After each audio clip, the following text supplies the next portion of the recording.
Welcome to legal guide 360 your complete legal compass में आप सभी व्यूअर्स का एक बार फिर स्वागत है। मैं एडवोकेट विकास सिंह, दिल्ली हाई कोर्ट। आज आपको सेक्शन 8 से लेके 11 तक डिस्कस करूंगा। इससे पहले वाले लेक्चर में मैंने सेक्शन 7 तक डिस्कस कर लिया था। आज सेक्शन 8, 9, 10, 11 पढ़ेंगे और उसके साथ कुछ क्वेश्चंस जो प्रीवियस ईयर में आए हैं वो मैं डिस्कस करूंगा और आपको कुछ जो जजमेंट है, केस लॉज हैं, वो भी इस लेक्चर में बताऊंगा। तो शुरू करते हैं आज की क्लास। हम सेक्शन 8 की बात कर लेते हैं सबसे पहले। तो सेक्शन 8 और सेक्शन 8 के अंदर अगर बात हम करें चेंजेस की जो हम करते हैं हर बारी, तो भारतीय साक्ष्य अधिनियम और इंडियन एविडेंस एक्ट दोनों को मैं कंपेयर करके बढ़ा रहा हूं आपको। तो सिर्फ इतना ही चेंज है कि जो सेक्शन 8 थी वो अब सेक्शन 6 हो जाएगी भारतीय साक्ष्य अधिनियम में। तो सेक्शन 8 की हम बात करते हैं अभी, क्योंकि इंडियन एविडेंस एक्ट ही हम पढ़ेंगे। उसके हिसाब से जब ये लागू हो जाएगा तो पूरा इसको पढ़ेंगे, पर कंपेयर करके मैं आपको बता दे रहा हूं कि कैसे पढ़ना है। तो सेक्शन 8 बात करता है मोटिव, प्रिपरेशन एंड प्रीवियस और सब्सिक्वेंट कंडक्ट की बात करता है। तो इसमें जो कीवर्ड है वो मैं आपको बता देता हूं। आपको वही कीवर्ड याद रखने हैं, उन्हीं कीवर्ड के हिसाब से आपको चलना है। हमेशा कीवर्ड पकड़ के चलिए आप। तो इसके कीवर्ड की अगर मैं बात करूं तो इसके कीवर्ड हैं, एक तो मोटिव,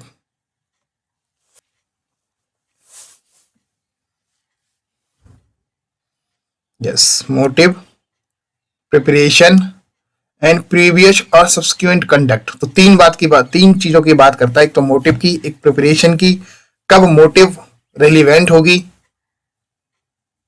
सेक्शन 8 के अंदर, प्रिपरेशन कब रेलिवेंट हो जाएगी सेक्शन 8 के अंदर, प्रीवियस और सब्सिक्वेंट कंडक्ट, पहले का और बाद का कंडक्ट कब रेलिवेंट हो जाएगा सेक्शन 8 के अंदर। पूरी बात सिर्फ इन्हीं तीन चीजों के ऊपर होगी। और किससे जोड़ के पढ़ना है, मैंने हमेशा आपको कहा है कि सेंटर में हमेशा इस चीज को रखना है, फैक्ट एंड इश्यू को। मोटिव कब रेलिवेंट हो जाएगा, जब वो फैक्ट एंड इश्यू से रिलेटेड रिलेशन रखता हो। प्रिपरेशन कब रेलिवेंस हो जाएगी, जब सेक्शन 8 के अंदर जो फैक्ट एंड इश्यू से संबंधित हो। ऐसे ही प्रीवियस और सब्सिक्वेंट कंडक्ट आपका जब रेलिवेंट हो जाएगा जो फैक्ट एंड इश्यू से संबंध रखता हो। तो पहले बात हम कर लेते हैं मोटिव और प्रिपरेशन की। Any fact relevant which shows और कॉन्स्टिट्यूट अ मोटिव और preparation for any fact in issue और रेलिवेंट फैक्ट। तो इन्होंने बताया कि जो डेफिनेशन है, इसने कहा कि कब मोटिव और प्रिपरेशन रेलिवेंट हो जाएगी फैक्ट इन इश्यू के लिए।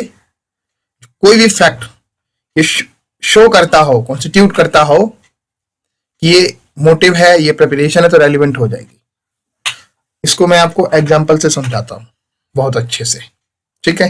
मैंने आपको बता दिया सेंट्रल में फैक्ट एंड इश्यू को रखना है। कोई भी चीज हम पढ़ रहे हैं, फैक्ट एंड इश्यू सेंट्रल में रहेगा, उसके ही इर्द गिर्द हमने रहना है। तो मोटिव हमारा कब रेलिवेंट होगा, जो फैक्ट एंड इश्यू से रिलेटेड हो। अब फैक्ट एंड इश्यू में एग्जांपल आपको देता हूं कि फैक्ट एंड इश्यू ये है कि एक वाइफ ने अपने हस्बैंड की डेथ कर दी। जो वाइफ है उस पे चार्ज है इस बात का कि उसने अपने हस्बैंड की डेथ की है। अब मोटिव रेलिवेंट क्या हो जाएगा इसमें, मोटिव रेलिवेंट ये हो जाएगा कि उस हस्बैंड को पता चल गया था कि उसके किसी और के साथ संबंध थे। तो ये जो स्टेटमेंट है कि उस वाइफ के किसी और से संबंध थे और ये उसका हस्बैंड जानता था, ये मोटिव रेलिवेंट हो जाएगा सेक्शन 8 के अंदर। ये होगा मोटिव, क्योंकि मैंने आपको बताया फैक्ट एंड इश्यू से रिलेटेड होना चाहिए। अब दूसरी बात करते हैं प्रिपरेशन की। प्रिपरेशन कब रेलिवेंट हो जाएगी, तो तभी रेलिवेंट होगी जो फैक्ट एंड इश्यू से रिलेटेड हो। अगर फैक्ट एंड इश्यू से रिलेटेड नहीं है तो वो कोई भी प्रिपरेशन हो कभी भी रेलिवेंट नहीं हो सकती सेक्शन 8 के अंदर, बिल्कुल। प्रिपरेशन को भी मैं एक एग्जांपल से समझाता हूं आपको। कि सपोज करो आप ए ने बी का मर्डर कर दिया, ठीक। अब सेकंड इश्यू तो है कि ए ने बी का मर्डर कर दिया है। अब मर्डर से पहले ए क्या करता है, फॉलो करता है बी को, और उसके सारी नॉलेज, वो कहाँ जाता है, क्या करता है, वो सारी चीजें इकट्ठा करता है, और उसके लिए वो उसको एक प्रॉपर प्लानिंग करता है, और इसके बाद बी को मार देता है। तो उसने जो इस दौरान जो ये प्रिपरेशन की, उसका फॉलो करना, ये सारी चीजें जो होंगी ना, ये प्रिपरेशन होंगी, और ये सेक्शन 8 के अंदर रेलिवेंट होगी। पहली बात तो ये हो गई, मोटिव और प्रिपरेशन आपको समझ में आ गया होगा क्या होता है, कब रेलिवेंट हो जाता है, ठीक। अब जो तीसरी बात है, इसमें सिर्फ तीन ही बातें हैं, पहली मोटिव, दूसरी प्रिपरेशन, और तीसरी बात है प्रीवियस और सब्सिक्वेंट कंडक्ट।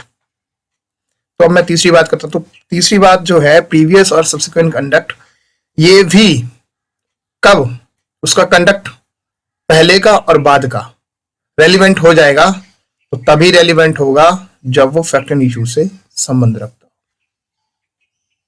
ठीक। इसको भी समझते हैं, पहले पढ़ लेते हैं वेरिएट की definition. The conduct of any party, इसके कीवर्ड भी बताऊंगा। कंडक्ट ऑफ एनी पार्टी, तो कोई भी पार्टी हो, अब कोई भी पार्टी से संबंध यहाँ पे है, एक्यूज भी हो सकता है और विक्टिम भी हो सकती है, कंप्लेनेंट भी हो सकता है और रिस्पोंडेंट भी हो सकता है, दोनों के लिए बात हो गई है ना। Or of any party, or of any agent to any party, ठीक है।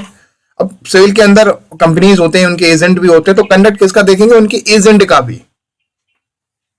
है ना। वो चाहे वो पिटिशनर हो या रिस्पोंडेंट हो, डिफेंडेंट हो।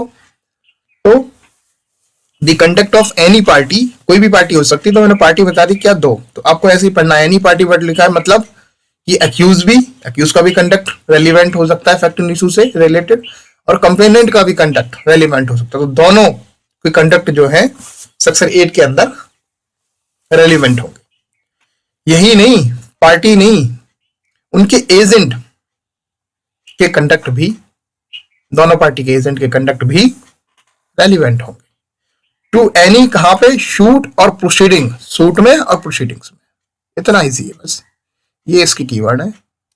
इन reference to such suit or proceeding, or in reference to any fact in issue, they are in or relevant thereto, and the conduct of any person, an offense against whom is the subject of any proceeding is relevant if such conduct influence, ठीक है। कब relevant होंगे वो, influence हो रहे हो या influence किए जा रहे हो, एनी फैक्ट इन इशू से relevant fact, and whether it was previous subsequent conduct,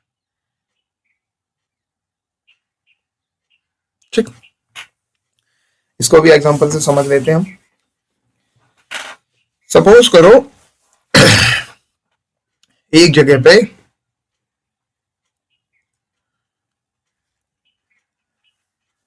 किसी का फोन चोरी हुआ, अब वो कह रहा मेरा फोन चोरी हो गया, मेरा फोन चोरी हो गया, और तभी उसने कहा कि उसने रेड कलर की शर्ट पहनी हुई है। तो उसी भीड़ में से एक रेड कलर की शर्ट का व्यक्ति एकदम तेजी से भागता है। तो उस रेड कलर की टी शर्ट वाले लड़के का तेजी से भागना, ये कंडक्ट शो करता है कि उसने फैन चोरी किया है,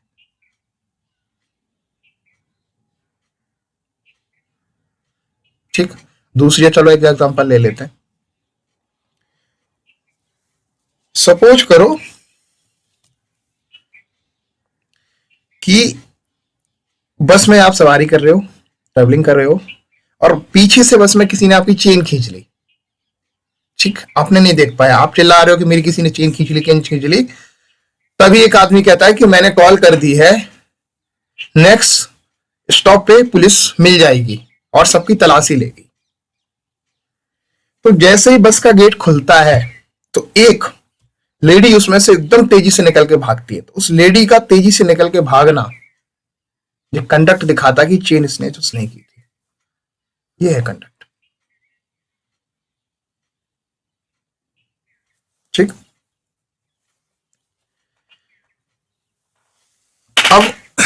ये तो हमने पढ़ लिया इसका, ठीक है। अब आगे बात करते हैं दी बर्ड, इसकी कुछ एक्सप्लेनेशन हैं, फर्स्ट एंड सेकंड वो पढ़ते हैं। The word conduct in this section does not include statement, इस लाइन को ही पहले पढ़ लेते हैं। अनलेस दो स्टेटमेंट कंपनी ये and explain act other than statement, but the explanation is not to affect the relevancy of a statement under any other section of अधिनियम। ठीक, तो ये कहना चाह रहे हैं सिंपल सा, और इससे क्वेश्चन भी आता है प्री का, यहां से क्वेश्चन आता है कि सिर्फ स्टेटमेंट कंडक्ट नहीं होंगी, इसका मतलब ये है। अब जैसे एग्जांपल चलो दे देता हूं, क्योंकि इन्होंने कहा कि सिर्फ अकेली खोखली स्टेटमेंट जो होगी वो कंडक्ट नहीं होगी, पर उसके साथ कोई स्टोरी हो, कंपनी की बात कर रहे हैं और एक्सप्लेन हो वो एक्ट, तो वो रेलिवेंट हो जाएंगी, वो स्टेटमेंट भी एज अ कंडक्ट रेलिवेंट हो जाएंगी। सिर्फ अकेली स्टेटमेंट कंडक्ट नहीं मान ली जाएगी। इसको भी समझते हैं एग्जांपल से। सपोज करो किसी का एग्जांपल ले लेते हैं कि फोन चोरी हुआ है। अब वो ये कह रहा है कि मेरा फोन चोरी हुआ है, सिर्फ ये स्टेटमेंट कंडक्ट नहीं है। फोन चोरी होने के बाद वो आसपास के किसी जो लोग हैं उनसे कहता है कि मेरा फोन ये जो है लड़का भाग के गया, इसने चोरी किया है। उसके बाद फिर वो पुलिस स्टेशन जाती है, रिपोर्ट करती है कि रेड कलर की है। ये जो उसने किया है, इस बीच दौरान लोगों से मिली, मदद मांगी, ये सब किया ना, इसके साथ एक स्टोरी आ गई है, तो ये स्टेटमेंट उसके एज अ कंडक्ट एडमिसिबल है सेक्शन 8 के अंदर। ठीक, ये एग्जांपल से समझ गए आप। तो क्वेश्चन ये आता है कि क्या कि ओनली स्टेटमेंट क्या कंडक्ट मान ली जाएगी, तो बिल्कुल 8 के अंदर नहीं मानी जाएगी, पर उसके साथ हाँ कोई कंपनी, कोई स्टोरी जुड़ी है स्टेटमेंट के साथ, एक्सप्लेनेशन जुड़ा हुआ है कोई उसको करने के पीछे, तो वो रेलिवेंट हो जाती है। एक्सप्लेनेशन 2 पढ़ देते हैं। When the conduct of any person is relevant, कब कंडक्ट उसका रेलिवेंट हो जाएगा? Any statement made to him और in his presence and hearing which affect such conduct is relevant. मैंने आपको ऊपर ही इस चीज की लाइन बता दी थी ना, तो इसमें मुझे नहीं लगता आपको कुछ बताने लायक है, मैं ऑलरेडी ऊपर डिस्कस कर चुका हूं इस चीज को। इलस्ट्रेशन आप पढ़ लेना इनको, मैं ऑलरेडी बता चुका हूं। A is tried for murder B, the fact that A murdered C, the B knew that A had murder C and the B had tried to extort money from A while threatening to make knowledge public are relevant. बता दिया, वो सी जानता था तो motive हो गया ना उसके लिए। बाकी इलस्ट्रेशन आप पढ़ लेना इसके आगे के, मैं आपको। अब हम बात कर लेते हैं सेक्शन 9 की। सेक्शन 9 और आज की बात करें भारतीय साक्ष्य अधिनियम में, तो इसको सेक्शन 7 दी है। क्या ऐड करा है? तो इस डेफिनेशन के अंदर जो मैंने रेड कलर से किया हुआ है इसको, फैक्ट एंड इशू और रेलिवेंट। रेलिवेंट पहले से था, फैक्ट एंड इशू मिसिंग था यहाँ। तो मैंने आपको बताया कोई भी सेक्शन हम पढ़ रहे हैं ना, वो सेंट्रल में फैक्ट एंड इशू रहेगा, क्योंकि फैक्ट एंड इशू जो होगा ना उससे संबंधित ही तो आप दोगे कोई भी चीज, एविडेंस कुछ भी दोगे वो फैक्ट एंड इशू से उसको रिजॉल्व करने के लिए ही दोगे। वेदर चाहे एक्यूज जो एक्यूज अपने को बचाने के लिए देगा कि मैंने मर्डर नहीं किया है, और जो प्रोसिक्यूशन होगा वो उसको फंसाने के लिए देगा, उसको प्रूव करने के लिए देगा कि भाई इन्होंने मर्डर किया है। अब ये बात है कि फैक्ट नेसेसरी टू एक्सप्लेन और इंट्रोड्यूस फैक्ट एंड इशू और रेलिवेंट, तो इसकी बात कर लेते हैं। पहले वेयर एक्ट की लैंग्वेज पढ़ लेते हैं। फैक्ट नेसेसरी टू एक्सप्लेन और introduce a fact in issue और रेलिवेंट फैक्ट और विच सपोर्ट और रिवॉर्ट। मैं जहां जहां लाइन करते जा रहा हूं कीवर्ड है। Interference suggested by a fact and issue or relevant fact or which stabilize the identity of anything or person whose identity is relevant or fix the time or place at which any fact and issue relevant fact happened or which show the relation of party by whom any such fact was transacted are relevant in so far as they are necessary for the purpose। ठीक, अब ऐसे fact मैंने कहा कि किससे होने चाहिए, जो एक्सप्लेन करते हो फैक्ट एंड इश्यू को, जो इंट्रोड्यूस करते हो किस किस चीज के लिए। मैंने जो आपको पहली लाइन करी, सपोर्ट करते हो और रिवोट करते हो, फैक्ट एंड इश्यू को सपोर्ट करते हो या रिवोट करते हो। दूसरी बात मैंने बताई थी आपको, stabilize the identity of anything, identity stabilize करते हो फैक्ट एंड इश्यू के लिए। Fix the time of place, उसका टाइम फिक्स करते हो, टाइम बताते हो ऐसे फैक्ट। रिलेशन ऑफ पार्टीज, जो एक्यूज है और जो विक्टिम है उसके बीच, या डिफेंडेंट प्लेंटिफ के बीच, पार्टीज हो गई दोनों, पार्टीज मतलब हो गया दोनों से, उनके बीच उनके रिलेशन बताते हो, ऐसे फैक्ट भी रेलिवेंट होंगे सेक्शन 9 के अंदर। तो इसको समझ लेते हैं एग्जांपल से। मैं सबसे पहले बात करता हूं आपकी सपोर्ट और रिवोट की बात करता हूं। एक एग्जांपल लो कि एक घर में मर्डर हो गया, तो उस घर में बिल्डिंग पे 10 लोग रहते हैं उस बिल्डिंग में, तो मर्डर उन 10 में से ही किसी एक ने किया है, तो ये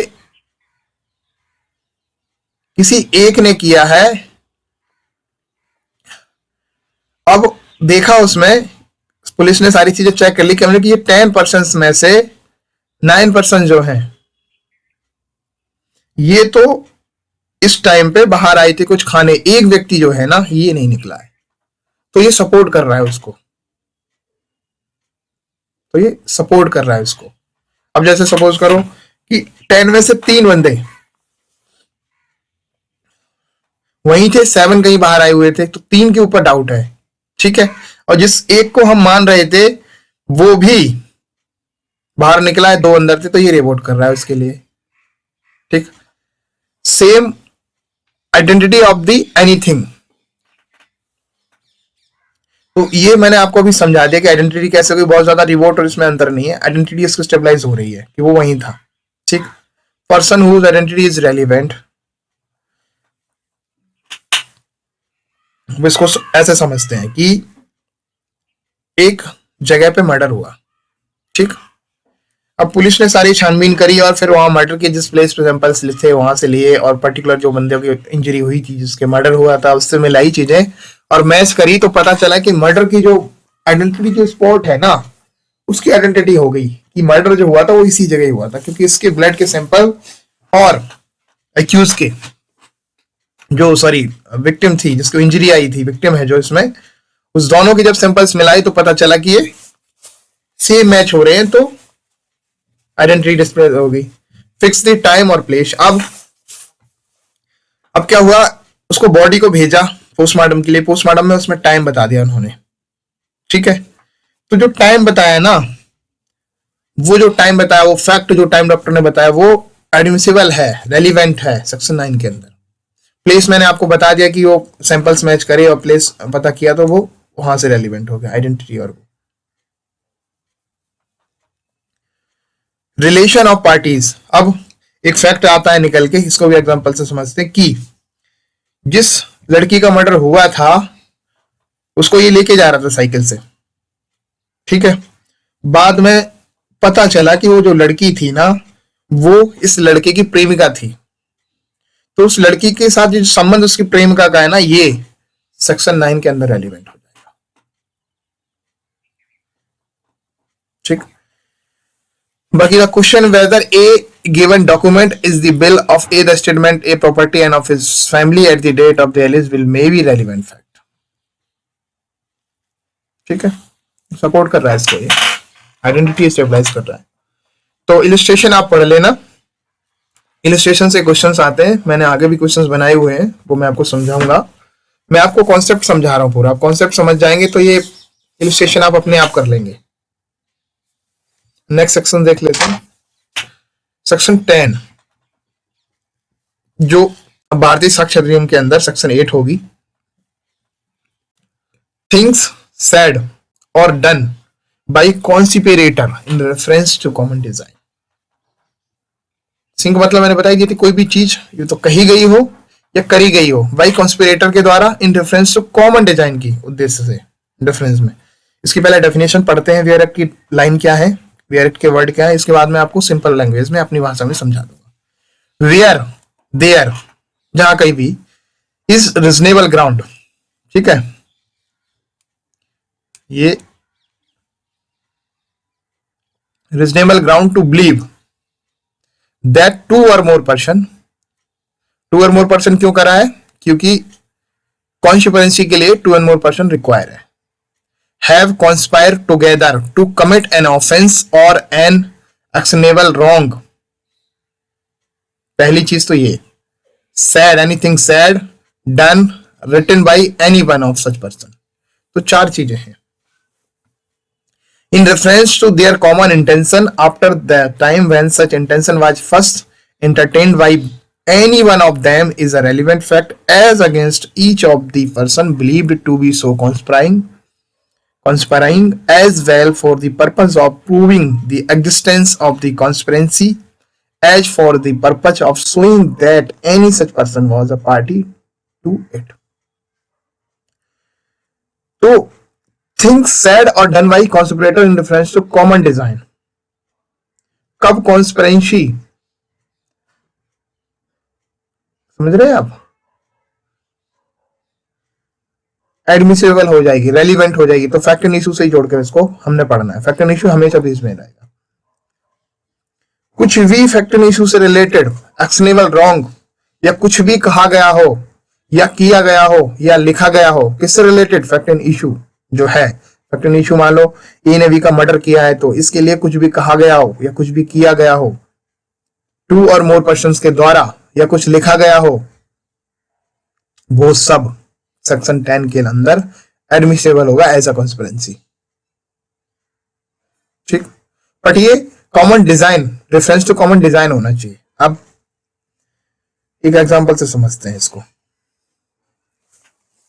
सिंपल मान, सपोज करो ये है, वो एक टेररिस्ट ग्रुप का हेड है, ए है, ये टेररिस्ट ग्रुप का हेड है। अब इसने अलग अलग कंट्री में अपने एजेंट जोड़ रखे,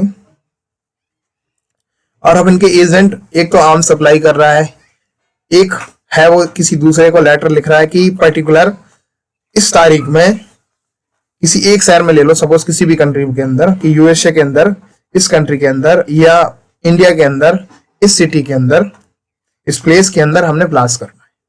अब ए ने इंस्ट्रक्ट करा, वो लेटर लिख रहा है, बी सी से कुछ कह रहा है, फिर डी जो है, इसमें जो उनके एजेंट जोड़े हैं, डी कुछ करता है, उसके लिए हथियारों को सप्लाई करता है, रखवाता है, वहां भिजवाता है, जो एक्स्ट्रा, जिससे वहां पे जो ब्लास्ट के लिए जो जो इक्विपमेंट चाहिए वो सारी चीजें लगवाता है।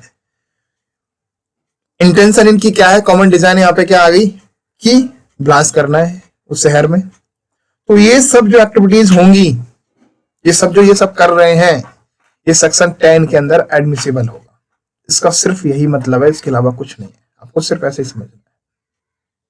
जो भी उन पार्टियों के द्वारा कहा गया, किया गया और लिखा गया, और रिक्वायरमेंट कब होगी, two and more person, common design, ये कीवर्ड है, ये आपको याद रखना है। एडमिसिबल कब होगी, तभी एडमिसिबल होगी। एक पर्सन तो कॉन्स्पिरेसी कर ही नहीं सकता, तो two and more person conspiracy के लिए रिक्वायर होते हैं, तो यहाँ पे टू एंड मोर पर्सन चाहिए। तो क्वेश्चन इससे भी बनता है, अब आपको देखना है। नेक्स्ट सेक्शन देखते हैं। नेक्स्ट सेक्शन है 11, जो plea of alibi, plea of alibi की बात करता है, और इससे कई बार क्वेश्चंस बने हुए हैं और बनते रहते हैं। तो भारतीय साक्ष्य अधिनियम में अभी सेक्शन 9 होगी, जो कि इंडियन एविडेंस एक्ट में सेक्शन 11 है। तो अभी हम इंडियन एविडेंस एक्ट ही पढ़ रहे हैं, विथ कंपेयर करके पढ़ रहे हैं इसको सेक्शन, इससे भारतीय साक्ष्य अधिनियम से। जब ये लागू हो जाएगा तो ये क्वेश्चन सारे आपके लिए इंपॉर्टेंट हो जाएंगे। When fact not otherwise relevant become relevant, तो ये सिर्फ इतना कहना चाह रहा है कि वो फैक्ट जो रेलिवेंट नहीं लगते हैं शुरू में, जो हमें नहीं लगता कि रेलिवेंट है, पर वो रेलिवेंट हो जाते हैं। तो इसको भी समझ लेते हैं कि भाई कैसे जो फैक्ट रेलिवेंट नहीं है। अब जो फैक्ट एंड इशू से रिलेटेड है, कोई फैक्ट एंड इशू से रिलेटेड है कि ए ने बी का मर्डर किया है कि नहीं किया, फैक्ट एंड इशू ये है। अब पता एक बात निकल के आई कि बी जो था वो, इसको और थोड़ा इलिबरेट करते कि ए ने बी का मर्डर किया है, ठीक है, ए के ऊपर ये एलिगेशन है, ये चार्ज है कि भाई उसने बी का मर्डर किया है दिल्ली में। अब फैक्ट ये निकल के आए जो बी है वो तो कलकत्ता में खाना खा रहा था एक होटल के अंदर बैठ के, तो होटल में खाना खा रहा था, ये मतलब अदरवाइज ही है फैक्ट, मतलब उससे सीधा सीधा तो नहीं लग रहा कि कोई खाना खा रहा होगा, उसका मर्डर से क्या संबंध है, पर वो रेलिवेंट हो जाएगा कब, वो मैं आपको समझा रहा हूं। Fact not otherwise relevant are relevant if they are inconsistent with any fact and issue or relevant fact. Inconsistent, ठीक है, वो रेलिवेंट हो जाएगा अगर वो उससे मिलता नहीं है, उसका चीज विरोधी आ रही है, बिल्कुल अपोजिट हो जा रही है। आप कह रहे हो कि दिल्ली में ए ने मर्डर किया बी का, पर बी जो है वो तो कलकत्ता में बैठा हुआ सेम टाइम पे उसी दिन और इसी होटल में के अंदर खाना खा रहा है, तो होटल का बंदा आके गवाही दे रहा है कि सर ये तो बी वहां बैठा हुआ है, तो प्ली ऑफ एलिबाई होती है ये प्ली ऑफ एलिबाई। तो जो फैक्ट जो है ये इनकंसिस्टेंट नहीं हो रहा है फैक्ट इन इशू से, तो ये रेलिवेंट हो जाएगा। If by themselves or in connection with other fact they make the existence or non-existence of any fact in issue or relevant fact highly probable or improbable। अब मैं ये एक तो ये लाइन करो आप connection, existence non existence of any fact in issue relevant highly probable improbable, ठीक। Example से समझते हैं, दोनों एग्जाम्पल समझाऊंगा मैं कि सपोज करो ए ने बी का मर्डर कर दिया दिल्ली में, ए ने बी का मर्डर कर दिया दिल्ली में 10 बजे, दिन के सुबह 10 बजे ए ने बी का मर्डर कर दिया। अब जो बी है वो 10 बजे सेम टाइम पे लाहौर में होता है अपने किसी रिश्तेदार के, तो यहां हाईली प्रोबेबल आ रहा है, हाईली प्रोबेबल है कि पूरे पूरे चांसेस है कि भाई बी ने मर्डर नहीं किया है, हाईली प्रोबेबल है। अब इसी का एक और एग्जांपल चेंज करते हैं कि ए ने बी का मर्डर करा दिल्ली में 10 बजे, पर 7 बजे सुबह के जो ए है वो आगरा में होता है, तो यह हाईली इम्प्रोबेबल है क्या कि भाई साहब बी ए ने बी का मर्डर ना किया। आगरा से दिल्ली आ सकता है, वो 7 बजे था 10 बजे मर्डर है, 3 घंटे में दिल्ली से आगरा से दिल्ली पहुंचा जा सकता है, तो हाईली इम्प्रोबेबल हो गया। तो दोनों कंडीशन में एग्जिस्टेंस रखना क्या हुआ उसका कि वो उसकी जो फैक्ट वो एग्जिस्टेंस रख रहा है कि वो भाई साहब लाहौर है, पॉसिबल ही नहीं है। नॉन एग्जिस्टेंस ये होगी उसकी बात कि वो आ भी सकता है। तो ये दोनों स्थिति सेक्शन 11 के अंदर एडमिसेबल है, रेलिवेंट फैक्ट होगा ये। ए का लाहौर में रहना एग्जिस्टेंस दिखाता है उसकी, रेलिवेंट है वो। ए का दिल्ली के अंदर, ए का सॉरी आगरा के अंदर होना हाईली इम्प्रोबेबल दिखाता है कि नहीं किया होगा, पर किया भी हो सकता है, क्यों पहुंच सकता है आदमी।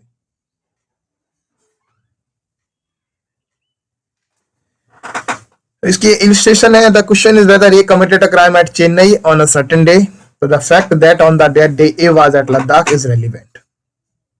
The fact that near the time when the crime was committed A was at a distance from the place where it was committed, which would render it highly improbable, though not impossible that he is committed, it is relevant, है ना। तो वो वाला same आ गया आगरा वाला कि भाई ये इम्पॉसिबल तो नहीं है, हाईली इम्प्रोबेबल तो नहीं है, ठीक। हाईली प्रोबेबल ये जो वर्ड है ना, हाईली वर्ड यूज इसलिए, प्रोबेबल मतलब ऐसा लगता ही है, मतलब इसी नहीं किया होगा, मतलब मुझे ऐसा लगता है कि इसने नहीं किया होगा, हाईली इम्प्रोबेबल। एग्जैक्ट इसी ने किया होगा ये नहीं कह सकते, इसी ने नहीं किया होगा ये भी नहीं कह सकते, मतलब इसी ने किया होगा। हाईली मतलब बहुत ज्यादा चांसेस हैं या बहुत ज्यादा चांसेस नहीं है कि इसी ने किया होगा, दोनों चीजें। तो दोनों चीजें जो होंगी ना वो सेक्शन 11 के अंदर एडमिसिबल है। प्ली ऑफ एलिवी यही है और इससे क्वेश्चन आते हैं।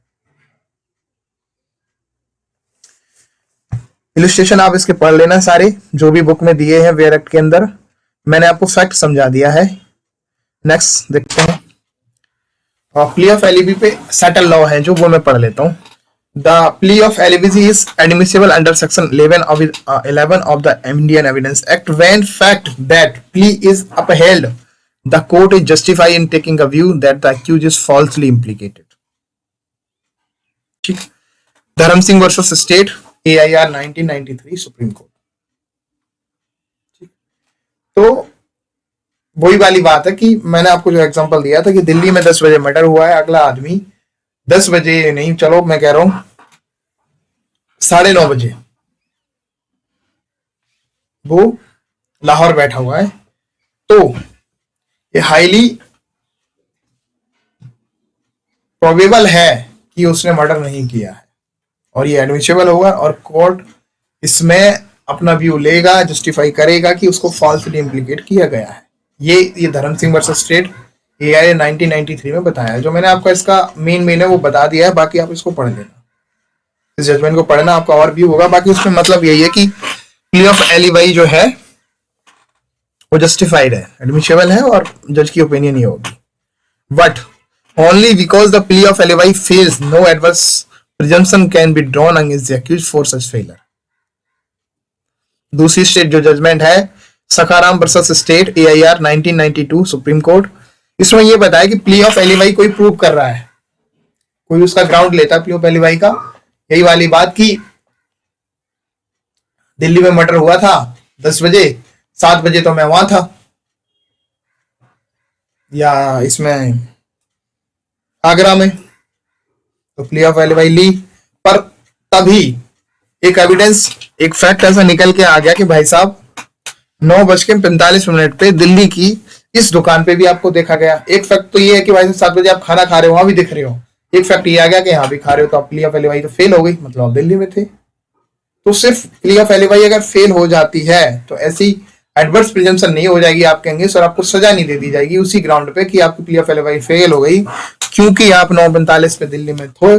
तो प्रोसिक्यूशन इसका वो नहीं ले सकता और इस बिहाफ पे आपको सजा नहीं दी जा सकती। प्ली ऑफ एलिवी फेल होने का मतलब ये बिल्कुल नहीं है कि प्रोसिक्यूशन जो एडवर्स पार्टी है जो वो प्रिजम्पशन कर ले कि इसी ने फिर मर्डर किया है, क्योंकि उस फैक्ट सिर्फ ये मिला हुआ कि वो दिल्ली में था, वो आगरा में भी था, ये भी फैक्ट है। तो मैंने आपको बताया था हाईली प्रोबेबल और हाईली इम्प्रोबेबल, तो ये वही वाली बात है।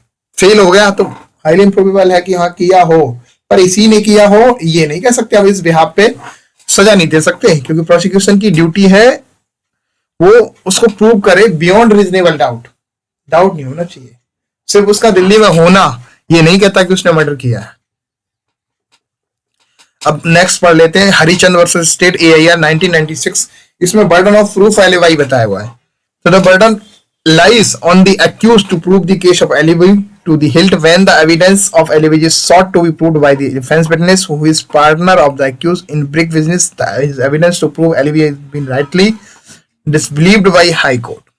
ठीक, तो बर्डन ऑफ प्रूफ जो प्ली ऑफ एलिवी का होगा वो आप ही को प्रूव करना है। आप ये कह रहे हो कि हम अपने रिश्तेदार के यहाँ लाहौर थे, हमने एग्जांपल में जो समझाया था, तो ये आपको प्रूव करना है कि आप लाहौर थे। अब आप प्रूव करो कैसे, किसी कैमरे के जरिए वहां दिखाओ, आप ये प्रूव करो, आप कहेंगे सी है कि आपने दिल्ली में मर्डर करा, तो आप प्रूव करो भाई आगरा में सेम टाइम पे मैं यहाँ था या इस टाइम पे मैं यहाँ था, तो ये बर्डन ऑफ प्रूफ आपके ऊपर हुआ। ये चीज तो प्ली ऑफ एलिवी में ये 3 जजमेंट है, ये आप पढ़ लेना और मेंस में प्ली ऑफ एलिवी से क्वेश्चन आता है, तो आपको इनकी ये 3 जजमेंट पढ़ लोगे ना और इतना ही लिख दोगे, ये मेंस के लिए इनफ होगा। प्री के लिए तो क्वेश्चन इससे आते ही आते हैं, मेंस के लिए भी आते हैं। नेक्स्ट देखते हैं, नेक्स्ट जो प्रीवियस ईयर की क्वेश्चंस हैं वो मैंने यहाँ डिस्कस किए हुए हैं। issue B for a libel imputing disgraceful conduct to A, B affirmed that the matter alleged to be libelous is true. The position and relation of the parties at the time when the libel was published may be relevant. तो as constituting a motive for fact and issue, motive तो नहीं हो सकता। आप अच्छा सोच लो थोड़ी देर।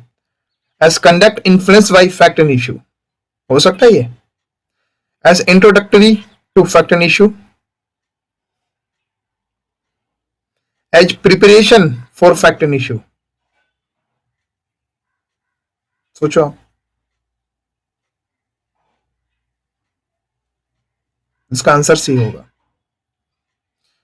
Next, the question is whether A committed a crime at Calcutta on a certain day, the fact that on that day A was at Lahore is relevant. बताओ। एज अ मोटिव, मोटिव है ये। As introductory to fact and issue, as preparation of relevant fact. पहली बाई से है ही question. As it makes the existence of fact and issue highly improbable. सोचो। इसका आंसर डी होगा।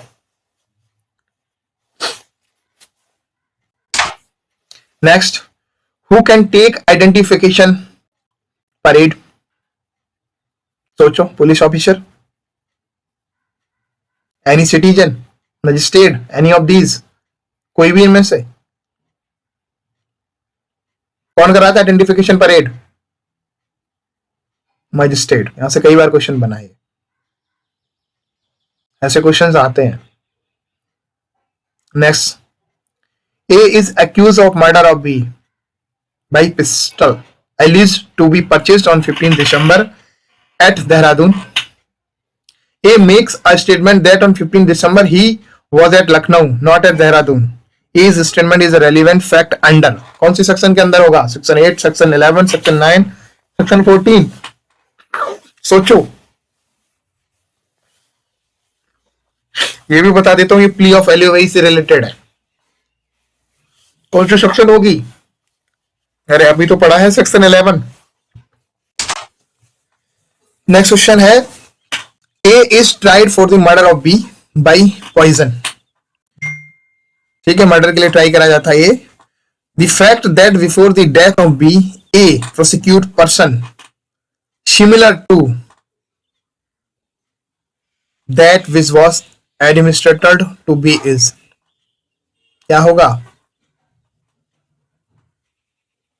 Not relevant, relevant, partly relevant, neither relevant or nor irrelevant. Answer is B, relevant होगा। तो आज की क्लास में यही समाप्त करूंगा। मेरे चैनल को आप ज्वाइन कर लें। आपको इसका पीडीएफ चाहिए हो तो टेलीग्राम चैनल पे मेरा इसका पीडीएफ ले सकते हो आज के लेक्चर की। आप इस कोड को क्यूआर कोड स्कैन करके आप मेरे टेलीग्राम चैनल को ज्वाइन कर लीजिए, लीगल गाइड 360।